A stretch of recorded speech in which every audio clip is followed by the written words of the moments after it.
So one of my favorite things about living in Ventura is being so close to the beach.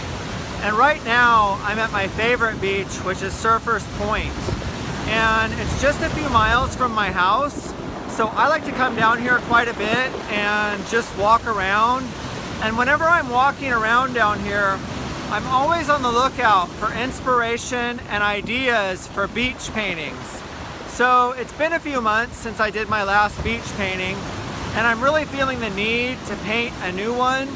So what I'm gonna do is I'm gonna walk around and I'm gonna shoot a few pictures and see if I can find something interesting to go home and paint a picture of.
So out of all the pictures that I took yesterday, I was hoping that I would just have one favorite picture that I could come home and do a painting of.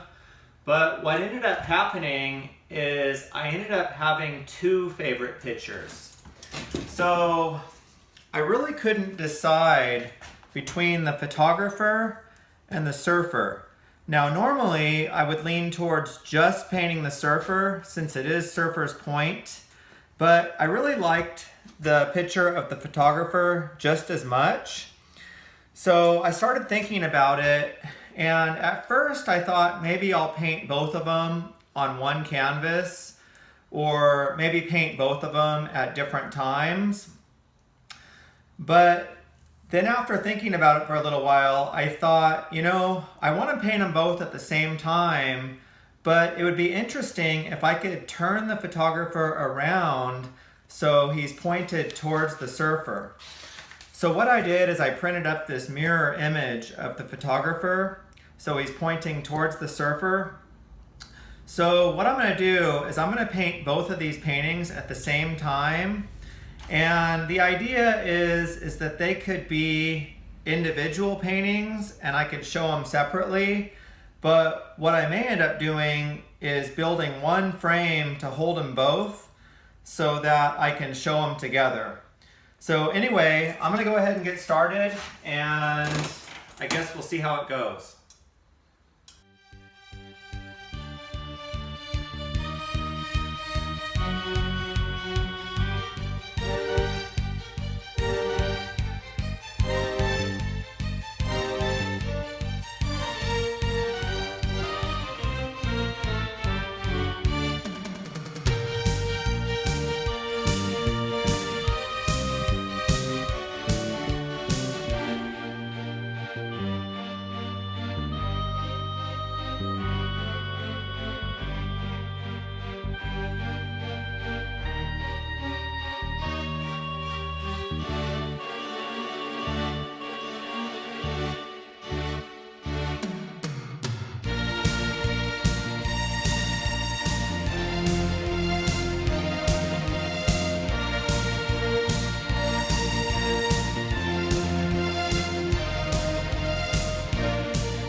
So the paintings are finally done, and I've got to tell you guys, I really enjoyed painting these. And I actually enjoyed the whole process, starting with going down to the beach and walking around and looking for inspiration and ideas for paintings. And this is actually the first time I've come home, looked through my photos, and found two that I really couldn't decide between, so I had to paint them both. But I've got quite a few surfers already, but I've never painted a photographer before, so this is my first one, and I'm actually really glad to have him in my collection now, so that worked out good. But I'm actually starting to think about building a frame now, or possibly two frames, and I haven't really decided yet whether I'm going to frame them together or separately. But either way, I've got about a month and a half to think about it, because that's about how long these types of oil paintings take before I can pick them up and handle them and install them into a frame. And I certainly don't want to risk handling them too soon and smudging the paint and then having to touch it up. So if you guys are looking for something fun to paint, I definitely recommend you try painting a sunset sometime. And sometimes I'll be painting a house with some trees and there'll be a blue sky in the background. And I'll just substitute the blue sky for a sunset. So you can do that with pretty much any painting where there's a sky. So anyways, I hope you guys enjoyed this video, and good luck on your next painting project.